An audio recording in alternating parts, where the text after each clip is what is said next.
And we are back with our first ever midweek predictions video. We have a full programme of Premier League fixtures for the first time this season after a weekend mainly dominated by snow. I know a lot of the country saw snow. A lot of the Premier League matches had snow either during or before the games. One game, of course, called off, being the Burnley-Tottenham game, which is yet to have a rearranged date. In other news, Manchester United have now appointed Ralf Rangnick as their interim manager for the rest of the season. That is why this video is a few hours later than usual. I wanted to know for certain that his appointment had been secured before I did my predictions, as the scoreline I'm putting for their game this week will have changed accordingly. Let's get into last weekend. Let's get into the weekend's results before we move on to this midweek predictions. So here we go. These were my predictions for the weekend. On the most part, I think they were pretty reasonable. And here were the actual results, starting with Arsenal and Newcastle. I said Newcastle have a good record of scoring, and in Eddie Howe's first game in the dugout, they didn't really look like scoring other than a couple of long shots from John Joe Shelby that forced good saves out of Ramsdale. 1 point for that one there. Aston Villa continued their great start under Steven Gerrard. I was surprised that Palace didn't really offer up a lot more resistance. Aston Villa probably could have won that game by more. And if it wasn't for a late goal from Guehi, it would have been 2-0 to Villa. So a comfortable win for them in the end. No points for that one. 3 points. So happy to get another 3 points on the board. Unhappy that it was for Liverpool, but it is what it is. A very comfortable win over Southampton. No real surprises there. Norwich and Wolves, we get the 1 point for correctly guessing a draw. 0-0. I didn't think it would be a high-scoring game, but you will very rarely see me predict a 0-0 scoreline. So not going to complain about the 1 point there. I am disappointed with Brighton, though, who I continue to not be able to accurately predict scores for. They now haven't got a win in 8 games, which is a bit surprising for them. Granted, they had a good result away at Liverpool, but in that run. But I expected more from them against Leeds, so no points there. And same with Everton. I said their big problem was that they were missing Doucouré, and Doucouré was back. And the only difference he made was he kept the scoreline to 1-0 Brentford rather than 2 or 3. Brentford goalkeeper wasn't really tested much during that game. And 1-0 probably flattered Everton, really. Brentford were unlucky not to get more. Burnley and Tottenham, obviously we spoke about it. That was called off. So unfortunately I just don't get any points for that. But that game will come up again at some point in a future predictions video. Leicester and Watford, do I get 2 points because I got half the scoreline right? Or should I get 1.5 points for getting half the scoreline? Whatever. 4-2 when I predicted 2-1. Can't really complain other than I had Dennis on my bench on fantasy football. Man City and West Ham. Unlucky for me, this one. The Lanzini scored a 95th minute goal for West Ham, which cost me 2 points in my predictions. Just the way it goes. Unfortunately, that is the joy of these predictions videos. Sometimes you get the points and sometimes you get them stolen away. So, no complaints from me, really. 1 point for that one. And Chelsea and Manchester United. I said I could only see 2 outcomes, and that was either a 0-0 or a heavy Chelsea win. And in a way, we kind of got the 0-0. Man United defended a hell of a lot better than I expected. Bailly and Lindelof were outstanding. Fred and McTominay really seemed to suit playing more box to box with Matic covering for them. I was impressed with how we played. What no one could have predicted is that Bruno would randomly kick the ball halfway to space and everyone's Ballon d'Or favourite would scuff the ball straight to Jadon Sancho, giving United the 1-0 lead. And then equally, Wan-Bissaka trying to clear the ball and Thiago Silva just nips in front of him.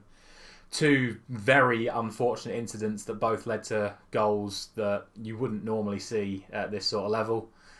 And yeah, so I feel my 0-0 was justified. It ended in a 1-1. As a United fan, I'm happy with how we played and I'm happy with that result. But it's no points overall for the predictions. And that means we get an overall game week score of 7 and a season score so far of 72. Don't forget to put down in the comments how you got on and how you're getting on for the season. Nice to see more people getting involved in the comments over the recent weeks. And interesting to see how everyone else is getting on. Right, on to the midweek predictions we go. And here they are. And we are starting with 2 games on Tuesday night. Newcastle, Norwich and Leeds, Crystal Palace. 2 games that I see going exactly the same way. I'm going to start with Norwich and Newcastle, of course. I'm going to go for a 2-1 Newcastle win here. It's the sort of fixture Eddie Howe needs to get up and running as Newcastle boss. Dean Smith has got Norwich defending a hell of a lot better. But with the players they've got on the pitch, provided St Maximin is fit, I don't think they have the quality to stop him. So I can see Newcastle getting a couple of goals due to that. But at the same time, Newcastle have not shown any sign of defensive improvement so far under Eddie Howe. So I can still see Norwich grabbing one as well. On to the Leeds and Crystal Palace game. Surprise, surprise. As I just said, I'm going to call it the same way. I think that is going to be 2-1. There is potential that Bamford could be at least on the bench, potentially starting. That will give the whole Leeds team confidence as they look to try and get back on scoring ways. Rumours that there's a potential rift between Calvin Phillips and Marcelo Bielsa, so that may play into things. If that's more serious than I currently know, then that will certainly sway things on the pitch, and I could see Palace getting a bit more out of it. But the way Palace played against Villa, I think Leeds would get the job done here. So I'm going to stick to form and go 2-1 Leeds for that one. On to a whole host of games on Wednesday night, starting with Southampton and Leicester. I can't see this going any other way other than to form. I'm going to go for a 2-0 Leicester win. I said in last week's, the weekend predictions that the return of form of James Maddison would have a big impact on Leicester, and lo and behold, he got a goal and 2 assists. And I can see Leicester just pulling away with this one quite comfortably in the end. I don't think Southampton have enough quality to damage Leicester, so I'm going to go for a 2-0 win there. Chelsea away at Watford is kind of a difficult one to call, I think. Chelsea definitely dominated the game last night and they deserve to win. But Watford have played well in the last couple of games as well. I can see Watford getting something out of this. But if it wasn't for that freak Jorginho incident, Manchester United wouldn't have scored. So I'm still going to back Chelsea to get the clean sheet and still get a comfortable 3-0 win. But don't be surprised to see Watford score a goal or maybe even nick a result against Chelsea, especially after their confidence will be a little bit damaged following that Man United result. West Ham and Brighton, again, I have to go to form here. I'm going to go for a 2-0 West Ham win. As I've already said, Brighton haven't got a win in 8 games, so knowing my luck with Brighton predictions, this will probably end up with a draw. But I expect West Ham to win this game given their run at the moment. They put up a good fight against City yesterday and they should have too much for Brighton, so 2-0 West Ham.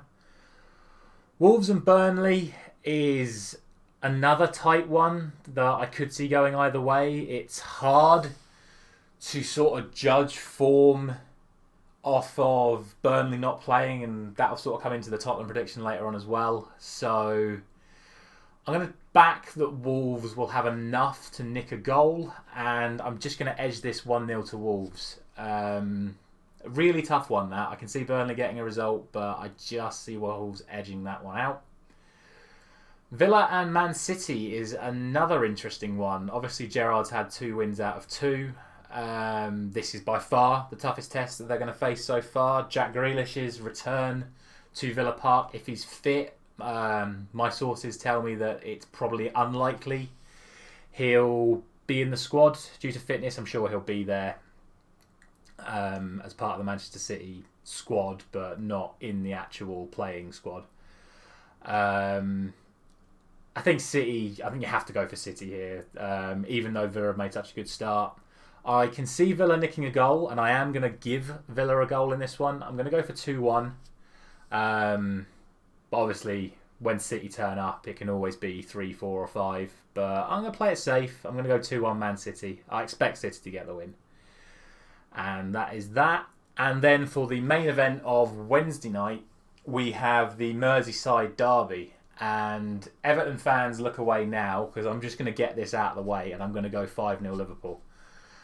They are on absolute fire right now. The contribution from Trent and Robertson seems to be back. They don't really look like conceding. Thiago seems to have found his Bayern Munich form. Yes, he scored 2 goals, but he never really scored a lot of goals for Bayern anyway. It's more he's up to speed with the Premier League now. He's dictating the play, and they're going to really need Doucouré and Allen to do a job on Thiago if they stand any chance in this. But I just think the way Everton are playing, the way Liverpool are playing, Everton are going to be going into this one scared. I can see Liverpool getting a goal early and completely obliterating them. And they won't stop. They will want to humiliate Everton, and I think they will. So, yeah, 5-0 Liverpool. On to Thursday night, and we start with Tottenham and Brentford. And like I said, it's hard to predict form when one team has played and one team hasn't. I watched a lot of the Brentford-Everton game, and given Tottenham's frailties at the moment, I can see Brentford getting those long throws in there, causing issues, and nicking at least 1 or 2 goals against Spurs just by bombarding what is a very weak defence right now without Christian Romero in there. Equally though, with the likes of Son and Kane available, I would expect Spurs to score goals. So this is actually going to be my 2-2 prediction for this programme, shall we call it, this game week, to give it its proper name.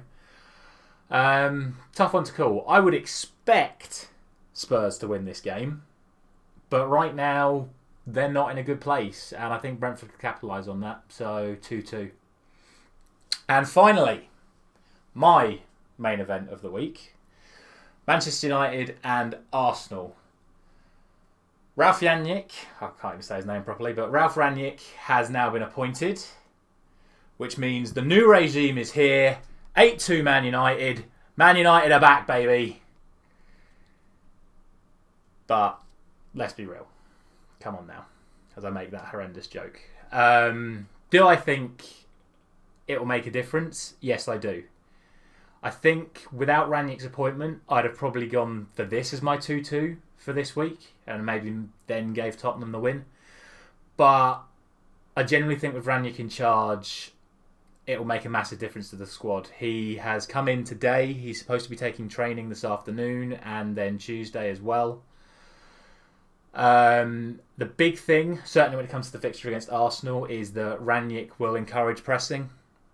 And if you've watched Arsenal games against the likes of City and Liverpool, they don't learn. And they will continue to play out from the back even when things start going wrong. And if United can get that press going, and provided the chances don't fall to Fred, we will be able to nick some goals in this game. I'm actually going to go for 3-1. I still think Arsenal will score. Yes, we defended well, but we still conceded. I don't like Saka against Telles. I don't think Shaw's going to be fit. Telles is obviously very good going forward, but Saka will, I think, have a little bit too much skill for Telles. So I can see Arsenal getting some chances down that side of the pitch. But overall, I think, like I say, with Rangnick in charge, with us putting pressure on the ball, I think we'll have this game. We should win this game. Maybe 3-1's a bit generous, but that's my bias kicking in, so I don't care. And I'm going to go 3-1 Man United. And that is it for this week's predictions. Drop a like if you are enjoying this series. Don't forget, of course, to comment down below with your predictions for the game week. And I will be back Friday at some point. Again, I don't know if it'll be immediate because obviously the Man United Arsenal game won't be finished until 10 PM on Thursday night. I always like to assess my predictions fully before I do the video. So I will try and get it out at usual time, but it may be a little bit later on Friday, kind of like what it is today. But until then, thank you very much for watching. I'll see you soon.